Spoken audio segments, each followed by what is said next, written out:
오늘 말씀의 제목을 하나님이 거절하실 때, 하나님이 노하실 때라는 말씀을 가지고 은혜를 나누고자 합니다. 한 주간에 여러분의 이 마음에 답답했던 의문이 좀 풀려지기를 바라고, 또 앞으로 어떠한 일을 만나든지 말씀이 힘이 되기를 주의 이름으로 축복합니다. 사회생활하면서 우리가 종종 경험하는 게 한 가지 있죠. 거절입니다. 누구에게나 일어납니다. 그리고 특히 이 거절이라고 하는 것은 좀 사회에서 뭔가 해보려고 할 때에, 그리고 전진하고자 할 때에 특별히 성공한 사람들에게 종종 나타나는 것이 이 거절입니다. 청원했다가 거절당하기도 하고, 또 임금 협상 가운데에 내 요구가 관철되지 않고 거절당하기도 하고, 또 학교나 또 우리 직장에 내가 입사 원서나 아니면 입학 원서를 냈을 때에 거절당하기도 하고, 또 고객이 내 물건을 구매하는 것을 거부하기도 하고, 누군가는 약속을 해놓고서는 지키지 아니하고, 그리고 나는 그래서 공들여서 아이디어를 냈는데 아무도 좋아하지 않는 경우 우리는 거절이라고 생각하죠. 이때 사람들이 뭐라고 반응을 할까? 물론 여러 가지 반응이 있을 수 있습니다. 어떤 이들은 분노하기도 하고 실망하기도 하고 좌절하기도 합니다만, 공통적으로 이 감정을 한마디로 표현한다면 공포입니다. 원시 시대에는 우리가 무리해서 이탈하게 되는 경우에 생존 가능성이 매우 낮았죠. 그래서 사람들이 이 집단에 소속되어 있는 것에 대해서 안정감을 느끼게 됩니다. 그런데 입사 원서를 낸다든지 아니면 내가 누구에게인가 이 배제되었다고 생각할 때에 우리가 공포를 느끼게 되는 이유가 바로 여기에서 기인합니다. 무리에서 탈락하는 것이 원시시대처럼 그렇게 심각한 위험을 초래하지는 않지만, 그래도 우리의 뇌와 몸은 여전히 이 목숨을 위협하는 비상사태로 생각해서 이 거절이라고 하는 것에 대해서 상당히 과민 반응을 하는 경우가 종종 있습니다. 특별히 우리가 이 거절당했을 때에 마음이 낮아지고, 또 그리고 이 좌절감이 생길 때에 이것을 상쇄하기 위해서 우리 몸에서는 호르몬이 나옵니다. 오피오디오라고 하는 오피오이드라고 하는 그런 호르몬이 나와서 우리의 마음을 좀 이렇게 높아지게 함으로써 이 흥분하게도 하기도 하고, 또 어떤 기분을 좀 다운된 거를 좌절된 것을 좀 상쇄하기 위해서 이 과민 반응을 보이게 하는 오피오이드라고 하는 그런 호르몬이 나오는데, 이것에 대해서 상당히 긍정적인 면도 있습니다. 왜냐하면 좌절한 것을 좀 빨리 잊어버리게 하고, 그리고 내 마음이 이렇게 축 처진 것을 좀 이렇게 들어올리게 하기 위한 그런 좋은 호르몬이기도 합니다만, 모든 호르몬이 다 좋은 것은 아니지요. 부작용도 생기게 하는데, 이를테면 그 호르몬이 너무 많이 나옴으로 인해서 우리가 폭력적인 성향을 나타내기도 하고, 그리고 미국의 이 총기 난사 사건 같은 경우도 이 호르몬이 너무 과다하게 분비됨으로 인하여서 나타나는 부작용이라고 연구 결과를 낸 적도 있습니다. 하여간 이러한 여러 가지 거절이라고 하는 것은 우리로 하여금 공포를 느끼게 하는데, 우리 신앙인들도 역시 이러한 그 거절감에 종종 우리를 힘들게 할 때가 있습니다. 특별히 신앙인에게 있어서는 사회에서는 이 거절당했다 한다 할지라도 이 하나님께 대해서만큼은 우리의 마지막 보루이지 않습니까?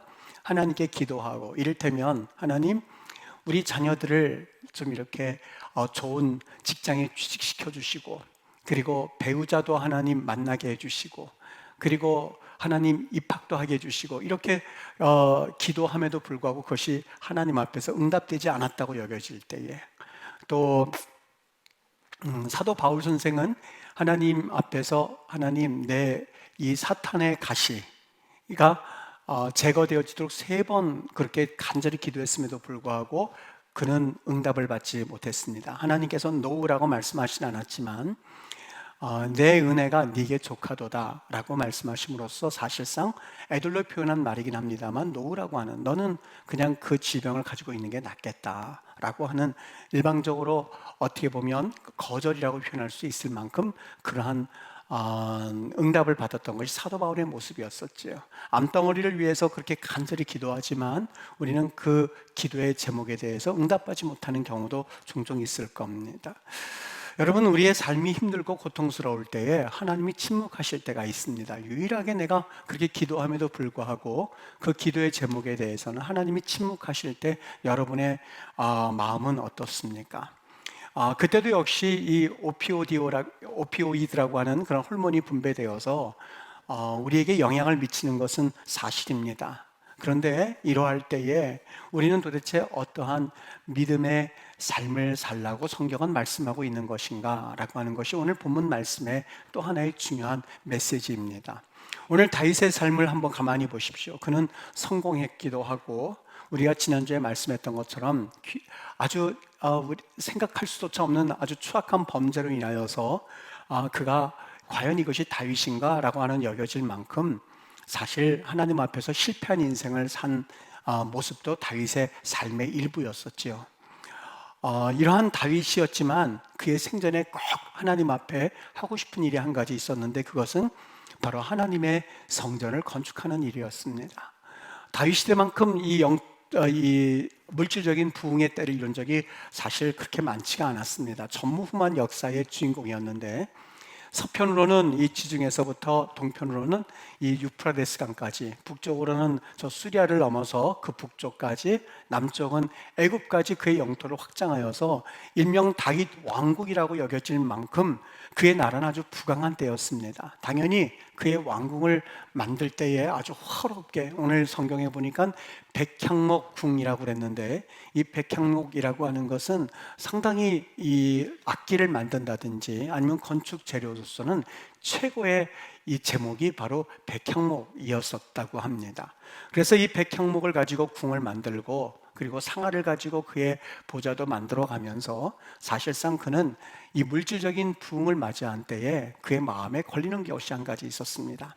나는 백향목궁에 살거늘 하나님의 궤는 그 휘장 가운데 있는 것을 보면서 내가 이 성전을 만들어서 이 하나님의 임재를 상징하는 법궤를 좀 옮겨서 그래서 이렇게 모셨으면 좋겠다 하는 마음을 가지고 있었던 것이었죠. 사실 이 다윗만큼 이 성전 건축하는 데 있어서 아주 긍정적이고 그리고 적당한 인물이 또 어디 있었겠습니까? 시편에 보면 3분의 2 되는 시들이 모두 다윗이 지은 시였는데 이 다윗의 지은 시들을 가지고 그가 성전을 건축해서 거기서 찬양을 하고 하나님을 높인다면 아마 이것만큼 이상적인 일은 없었을 겁니다. 그런데 이러한 다윗의 소망과는 달리 하나님께서는 그로 하여금 성전 건축하는 것을 보도록 허용하지를 않으셨습니다. 다시 말하면 하나님께서 노하셨던 거죠. 너 성전 건축하시는 것을 내가 허용하지 않겠다라고 하는 하나님의 말씀이었습니다. 물론 우리는 그 이유에 대해서 오늘 성경에서는 사무엘하에서는 말씀하고 있지는 않습니다만 우리가 읽은 역대하의 말씀에 보면 역대상 말씀에 보면 그가 군인으로서 피를 너무 많이 흘렸기 때문에 하나님께서 그가 성전 건축하는 일을 막으셨던 겁니다. 여러분 참 이 말씀은 우리에게 여러 생각을 하게 해줍니다. 다윗이 다른 것도 아니고 하나님께 봉헌하고 싶은 마음 한 가지 때문에 그리고 하나님께 어떻게 해서든지 헌신하고 싶은 마음 때문에 하나님 내가 성전 건축을 하겠습니다 이렇게 했는데 하나님께서 막으셨다는 사실은 그에게 참 충격으로 다가왔을 겁니다. 어떻게 보면 칭찬받아도 시원찮을 만한 그러한 상황이었는데 하나님께서 안 돼라고 하신 사실, 금방 이야기한 대로 역대상에서는 그가 군인이기 때문에 피를 흘렸기 때문에 안 된다라고 설명해 주셨습니다만 사무엘하에서의 말씀에는 그런 말씀이 없습니다. 그저 그냥 안 돼라고 하는 말씀을 그에게 하셨던 것이죠. 여러분 사실 다윗이 이해가 될 수 있겠습니까? 아니 다른 것도 아닌데 내가 성전을 건축하겠다고 그러는데 왜 하나님께서 그것을 막으시나? 아마 다윗은 답답했을 겁니다. 아마 옛날 사람이라고 해서 다르겠습니까? 호르몬이라는 그 단어 자체가 없을 뿐이지 그도 역시 오피오이드 그 호르몬이 나와서 아마 주체할 수 없을 만큼 도대체 하나님이 왜 성전을 건축하지 말란 말인가? 라는 마음이 없었겠습니까? 여러분 그런데 오늘 우리의 말씀의 핵심이 바로 여기에 있습니다. 다윗이요 이러한 오피오이드라고 하는 호르몬이 나와서 막 부들부들 떨고 그럴 수도 있었을 그런 충분한 그런 사건임에도 불구하고 그의 모습은 그렇지를 않았습니다. 사무엘하 7장 18절 말씀을 읽어드리죠. 여기 이렇게 말합니다. 주 여호와여, 나는 누구이오며 내 집은 무엇이기에 나를 여기까지 이르게 하였나이까? 라고 그가 하나님 앞에 답변하고 있는 것을 봅니다. 여러분, 이 말씀을 잘 한번 보십시오. 주 여호와여, 주란 말이 아도나이, 주인이란 뜻입니다. 여호와란 말이 있는데, 내가 왕으로서, 내가 그리고 왕이기 전에 앞서서 하나님은 나의 주인이시고 나는 하나님의 종이지 않습니까? 하는 답변이 담겨져 있습니다. 오피오이드 그 호르몬이 나온 자로서 대답할 말이 아닌 것처럼 보입니다. 하나님은 나의 주인입니다. 나는 왕이기 전에 하나님 앞에 종입니다. 그리고 여기 나를 여기까지 이르게 하셨나이까? 라고 하는 말은 지금 그가 왕이 되기 이전에 그가 어떠한 존재였는지를 그는 상고하고 있었던 겁니다. 다윗이 어떠한 어떠한 위치를 가졌던 사람이었습니까? 그는 그저 목동에 불과했습니다. 8명의 아들들 가운데서 가장 갓한 작은 사람에 불과했었고, 형들로부터 무시당해서 너는 저 사무엘이 우리를 왕으로 삼고자 지목하고자 올 때 너는 가능성도 없으니 가서 양이나 쳐라고 하면서 따돌림을 받았던 자녀가 바로 다윗이었지 않습니까? 그런 다윗을 지금 여기 왕으로 세우지 않으셨습니까? 라고 하면서 하나님, 그저 내가 지금 왕으로 있는 것만으로도 감사하지요. 제가 성전 건축한다는 건 무슨 말인지 알겠습니다 하고 그것을 받아들이는 다윗의 모습을 보게 됩니다. 저는 오늘 여기에서 이 다윗의 모습이 바로 신약에서 말하는 예수님께서 너가 내 안에 거하라 라고 하는 그런 믿음의 모습이라는 것을 여러분과 같이 은혜를 나누고자 합니다. 여러분, 다윗이 어떻게 하여서 이러한 겸손한 모습을 가질 수가 있었을까? 웬만한 사람 같으면 제가 반복합니다만, 하나님, 내가 헌신하겠다고 하는데 하나님, 내 헌신을 왜 안 받아주시는 겁니까? 라고 하면서 두 주먹을 불끈 쥐고, 그리고 내 호르몬이 나오는 그것을 주체하지 못해서 폭력적으로 변할 수도 있었을 텐데, 그는 하나님 앞에서 주님, 주 여호와여, 2번이나 반복합니다. 주 아도나이, 여호와여, 하나님이라고 하면서 나는 하나님의 종이지요. 하나님이 말씀하시는 대로 내가 순응해야지요. 하나님께서 말씀하신 대로 내가 그저 순종해야지요 라고 하는 그러한 모습을 보이고 있다는 사실이에요. 여러분, 빌렘이라고 하는 그런 사람이 있었습니다.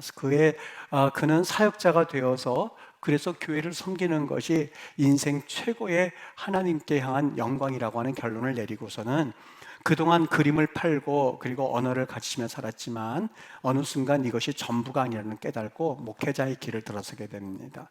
교회에서 영혼을 돌보고 그리고 남들을 위해서 무언가를 하고 싶었던 이 빌렘이 이 탄광촌으로 들어가서 그들을 전도하고 그리고 그들을 섬기기 시작합니다. 그에게 있어서 유일한 하나의 소망이 있었다면 그 교회가 없는 그 탄광촌에 들어가서 교회를 세우는 일이었는데, 그것이 어디 쉽습니까? 마음이 강팍해졌던 이 탄광촌 광부들이 그에게서 마음조차 하나 주지를 않는 거였었어요. 이 빌렘이 그래도 헌신하고 애를 써서 그 교회 하나를 자그맣게 세웠는데, 그의 헌신으로 인하여서 사람들이 마음문을 열기 시작합니다. 한두 사람 교회에 모이기 시작하더니만 교회가 그래도 나름대로 교회처럼 풍성해지기 시작했던 것이죠. 이때에 이 빌렘이 속해 있는 그 교단의 시찰단이 이 교회를 시찰하러 나왔습니다. 나와서는 이 빌렘의 모습을 보고 이 거적더기를 가지고, 그러니까 포대자를 대충 꿰가지고 만든 바지를 입고 그리고 자신이 받은 월급도 다 내놓아서 그들 위해서 헌신하는 모습을 보면서 이 시찰단이 빌렘을 향해서 어떻게 목회자가 저 광부들보다도 더 불쌍해 보일 수가 있겠는가? 당신은 목회자로 어울리지 않아 라고 하면서 비방하기 시작했습니다. 이 말씀에 이 빌렘도 발끈하여서 예수님이 지금 이 시간에 오셨다 하더라도 나와 같이 그렇게 사셨을 겁니다 라는 말을 자기도 모르게 그들을 향해서 하게 되었었던 것이죠. 이것이 화근이 되어서 논쟁이 되기 시작하였고, 이 시찰단이 빌렘을 향하여서 더 이상 이 사람은 목회자로서 인정하지 못하고 그를 교단에서 쫓아내버리게 됩니다. 파면하게 되었던 것이죠. 얼마나 큰 좌절이 되었는지 모릅니다. 큰 마음의 상처를 입은 빌렙이 그래도 이 광부촌을 떠나지를 못하고 거기를 서성거리다가 한 광경을 보았는데 늙은 광부가 석탄을 등에 지고 허리를 구부리고 걸어가는 장면이 그에게 영감으로 다가오기 시작했습니다. 얼른 그가 석탄 조각을 집어서 그림을 그리기 시작하였는데 바로 그 순간이 자신이 지금까지 알지 못했던 소명을 찾는 순간이었습니다. 성직자의 가운은 그는 벗어 던졌지만 그 위대한 예술가로서의 작업복을 갈아입는 순간이었었는데 그 사람의 이름이 바로 빌렘 반 고흐, 빈센트 빌렘 반 고흐였습니다. 세계적인 그러한 예술가로서 사람들에게 참 많은 사랑을 받았던 예술가였었죠. 여러분, 우리가 하나님 앞에 기도하고 또 간구할 때에 응답받지 못할 때에 그 괴로움과 분노는 이루 말할 수가 없습니다. 기다림이라고 하는 것이 우리를 얼마나 지치게 하는지 모릅니다. 그런데 여러분, 그걸 아십니까? 하나님은 우리가 믿는 하나님은 참 선하시고 좋으신 하나님이셔서 우리가 생각했던 것보다도 더 좋은 것을 주시기 위해서 예비하시고 기다리시고 또는 우리에게 다가오시는 진정한 하나님이라는 사실을 오늘 성경에서 말씀하고 있습니다. 여기 오늘 본문에 다윗을 한번 보십시오. 그는 분명히 성전 건축하는 것에 대해서 하나님이 No, 너는 안 돼 라고 말씀을 하셨거든요. 그런데도 이 다윗은 하나님께 감사하고 있습니다. 도대체 그 이유가 무엇일까? 아마 성경은 그렇게 우리에게 구구절절히 다 말씀하고 있지는 않습니다만 아마 그 다윗은 하나님으로부터 알지 못하는 어떠한 영감 내지는 하나님 안에 거하는 것이 무엇인지를 그는 아마 그의 삶에서 분명히 영적 노하우를 가지고 있었을 겁니다. 그가 그것을 알든 알지 못하든지 간에 우리는 그 사실을 알고 있죠. 어떻게 되었죠? 하나님이 그가 성전 건축하는 것은 노 하셨지만 하나님은 그 다윗의 가문을 통하여서 예수 그리스도라고 하는 인류를 구원할 위대한 구세주 메시아의 가문으로서 그 가문을 택하셨고 하나님께서 축복하셨던 것을 성경을 통해서 알고 있지 않습니까? 비록 하나님이 노하심으로써 아무 일도 일어나지 않는 것처럼 보였다 한다 할지라도 하나님은 그 가문을 통해서 이루실 또 다른 놀라운 계획들을 계획하고 계셨다는 겁니다.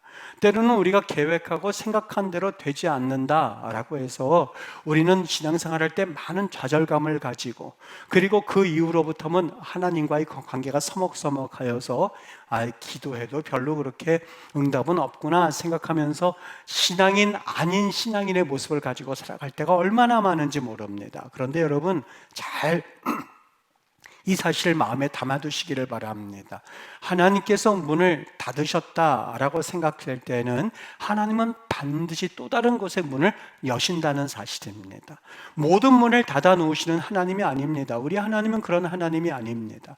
하나님께서 모든 문을 닫아 놓았다고 생각하실 때에 그때 하늘문은 열려져 있는 것처럼 하나님께서 다윗이 성전을 건축하는 그 문은 닫으셨지만 우리의 진정한 성전 되시는 예수님을 그의 태에서부터 하나님은 계획해 놓으셨고 하나님은 섭리하셨다는 사실입니다. 여러분 이 사실을 믿으십니까? 사도 바울을 보십시오. 사도 바울도 사실상 그의 2차 전도 여행 때 바나바와 얼마나 심하게 다투었는지 모든 사람들이 볼 때에 이제 선교 여행은 끝났다라고 생각하는 시간이 있었습니다. 그런데 그 다툼으로 인하여서 바나바는 자기의 사촌동생 마가 요한을 데리고 다른 길로 갔고 사도 바울은 바나바와 다툰 일로 인해서 신라를 데리고 또 다른 길로 여행을 갔습니다. 그런데 그때에 하나님은 정말 보배와 같은 자신의 영적 아들 디모데를 만나게 함으로써 2차 선교 여행을 통해서 얻을 수 있는 기가 막힌 선교의 문을 다시 시작하고 있다는 것을 오늘 성경에서 보지 않습니까? 어느 날 하나님께서 사도 바울 선생 일행에게 아시아로 가는 길을 막으셨습니다. 비두니아로 가는 길이었습니다. 아시아라고 표현되어 있지만 지금의 터키 지역이었습니다.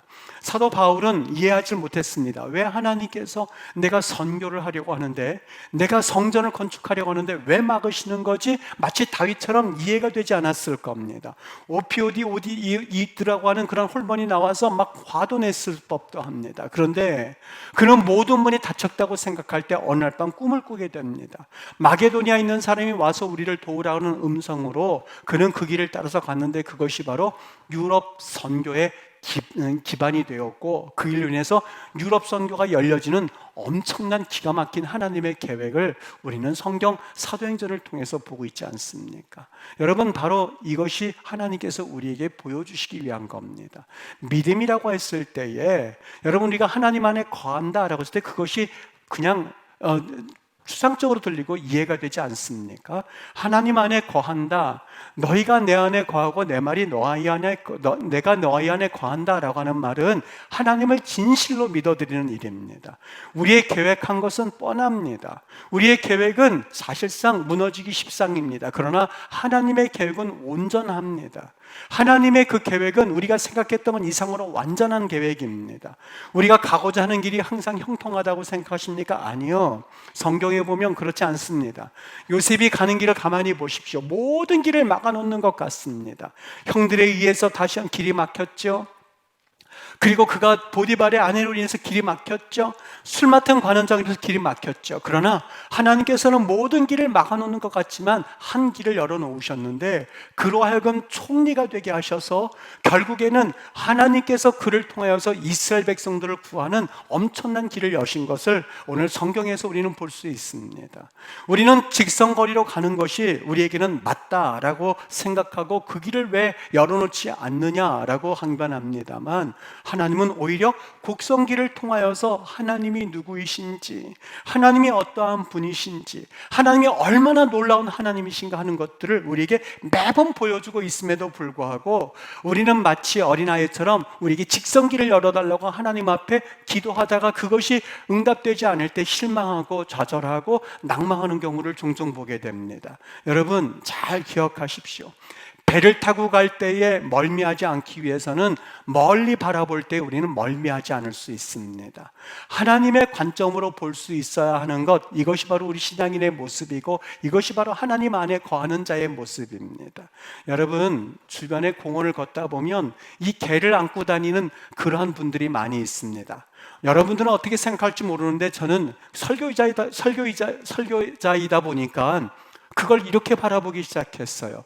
여러분, 개가 땅으로 다닐 때는 그냥 땅만 바라보고 다닙니다. 개가 바라보는 차원은 그냥 땅에서 몇 센치 떨어진 그 모습을 가지고 하는데, 주인이 가슴에 안고 이렇게 안으면 그 개가요, 나랑 키가 비슷하고 나랑 눈이 마주치는 거예요. 어떨 땐 기분까지 나쁠 때가 있어요. 내가 왜 사람을 보려고 하는데 개하고 눈이 마주치지? 이렇게 볼 때가 있을 때에 한 가지 영감이 떠올랐습니다. 아, 그렇지. 밑에 있을 때는 개가 땅만 바라보고 다니지만 주인한테 이렇게 안겨 있으면 우리와 시선이 똑같을 수가 있구나 하는 생각이 들었습니다. 여러분, 너희가 내 안에 거하고 내 말이 너희 안에 거하라, 하나님이 내 안에 거하고 우리가 하나님 안에 거한다는 것을 어떻게 이해해야만 하겠습니까? 우리의 관점을 가지고 세상을 바라보고 내 관점을 가지고 기도함으로써 기도가 응답되지 않는다고 실망할 것이 아니라, 우리는 끊임없이 믿음의 훈련을 하는 것은 하나님의 관점을 가지기 위함입니다. 조급해하지 않게 되기를 바랍니다. 요셉은 모든 것을 길게 바라보았습니다. 그리고 하나님의 관점을 통해서 형제들이 우리를 용서해달라고, 우리를 죽이지 말라고 했을 때에 그 하나님의 관점이 발동하기 시작했습니다. 나에게 그런 말씀하지 마십시오. 용서해달라고 하지 마십시오. 당신들은 나를 버렸고 당신들은 나를 구덩이에 집어넣었지만 하나님께서 나를 이곳에 미리 보내셔서 라고 말하지 않습니까? 하나님의 관점으로 보았을 때에 당신들이 나를 막은 것이 아니라 하나님께서 그 일을 이루셨다는 겁니다. 하나님께서 그 일을 계획하셨다는 겁니다. 당신들이 나를 그 길로 인도한 것이 아니라 하나님께서 돌아오게 하셔서 나를 이곳에 보내셔서 당신들을 구하고 이스라엘 백성들을 구하기 위한 하나님의 기가 막힌 계획입니다 라고 하는 것이 바로 요셉의 관점이었지 않습니까? 오늘 다윗을 보십시오. 다윗을 볼 때 요셉도 생각나게 하고 신약의 예수님께서 내 안에 거하라는 말씀이 생각났습니다. 그는 오피오이드라고 하는 호르몬으로 인해서 막 분노할 수도 있었습니다. 믿음에서 떠날 수도 있었습니다. 그러나 그는 그렇게 하지 않습니다. 주 여호와여, 내가 누구입니까? 내가 누구에게 나를 이곳까지 인도하셨습니까? 오늘 여기 4절 말씀 한번 보십시오. 거기에 보면 28장 4절에 보면 제가 뭐라고 감히 하나님을 위해서 성전을 짓겠단 말입니까? 지금까지 저의 목숨을 들어서 왕이 되게 하셨고 군대 우두머리로 세우셨고 그리고 왕으로 세워주지 않았습니까? 라고 하면서 하나님께 감사하는 그 다윗의 모습을 통하여서 여러분 진정으로 신앙의 길을 걷는 것이 어떠한 길인지 우리에게 보여주고 있지 않습니까? 기도의 응답이 안 돼서 지금 속상하다고요? 하나님께서 노하셨기 때문에 더 이상 기도하면 뭐해? 이렇게 함으로써 여러분 실족하고 좌절하고 그 길을 떠나서 사실 방황하고 있습니까? 오늘 나의 사랑 안에 거하라 라고 하셨을 때에 그 말씀은 하나님의 사랑은 나를 위해서 거처를 준비하신다는 말씀입니다. 나를 받아들이신다는 이야기입니다. 엄청난 계획을 가지고 계시다는 사실입니다. 여러분, 그리스도인이라고 했을 때에 그리스도인은 이 사실을 믿는 사람들을 일컬어서 그리스도인이라고 말합니다. 여러분, 그리스도인입니까? 교회 다니기 때문에 그리스도인이 아닙니다. 여러분, 그리스도인입니까? 내가 기도하기 때문에 그리스도인 아닙니다. 기도하더라도 믿지 않는다면 더 이상 그리스도인이라고 말할 수 없습니다. 교회를 다닌다 한다 할지라도 이 사실을 내가 진실로 마음 가운데 고백하지 못한다면 그리스도라고 말할 수 없습니다. 어린아이처럼 믿으실 수 있어야만 합니다. 그분이 우리의 포도나무이고 내가 그분의 가지이기 때문에 그분 안에 거하면 열매가 맺혀져야 되는데 그 열매라고 하는 것은 하나님은 선하신 분이야, 하나님은 온전하신 하나님이야, 절대 나를 실망시키는 하나님이 아니야, 그분은 진정으로 나의 모든 것 되신 하나님이야 라고 하는 것을 내가 믿음으로 고백하고 그리고 그 열매를 가지고 살아가는 사람들을 일컬어서 그리스도인, 크리스찬이라고 말합니다. 야곱의 가족을 보십시오. 여러분, 인내하는 시간이 길면 길수록 하나님의 역사, 하나님의 그 기간들이 얼마나 놀라운지 모릅니다. 내가 기다리면 기다릴수록 하나님의 역사들은 얼마나 놀라운지 모릅니다. 애굽에 내려간 이스라엘 백성들을 보십시오. 400년 동안 침묵하는 시간을 가졌거든요. 그들은 도대체 하나님이 왜 그들에게 응답하지 않으시는지 답답했을 거예요. 왜 하나님께서 그들에게 침묵하시는지 그들은 이해가 되지 않았을 거예요. 그런데 아십니까? 그들에게 있어서 그 누구도 경험하지 못했었던 홍해를 가르는 사건을 하나님은 계획하고 계셨고, 그리고 구름기둥과 불기둥이라고 하는 엄청난 사건들을 하나님은 그들에게 준비시켜 주셨고, 그 어느 누구도 경험하지 못했던 만나의 사건들을 하나님께서는 그들을 위해서 하나님은 디자인하고 계셨고, 반석에서 물을 치는 사건들을 하나님께서는 그들을 위해서 예비시켜 놓으셨다는 사실 아마 그들은 상상하지도 못했을 겁니다. 단 한 사람, 모세처럼 하나님은 포도나무요 나는 가지입니다 라는 것을 믿었던 한 사람에 의해서 그 계획은 하나하나 현실이 되기 시작했고, 그 현실이야말로 이스라엘 백성 누리는 열매가 되었다는 것을 오늘 성경에서 보여주고 있지 않습니까? 여러분, 우리 믿음 생활한다라고 했을 때에 그 믿음이라는 도대체 여러분에는 어떤 것을 걸어서 믿음이라고 말하느냐 하는 것을 우리에게 지금 묻고 있는 겁니다. 하나님이 노하셨을 때에 여기에는 그 가운데서도 하나님의 계획과 하나님의 놀라운 섭리가 있다는 것을 믿으시고, 또 우리 하나님 앞에 그 놀라운 은혜 안에서 그 열매를 바라보며 나아가는 그런 거룩한 주의 백성들 되시기를 주님의 이름으로 축복합니다.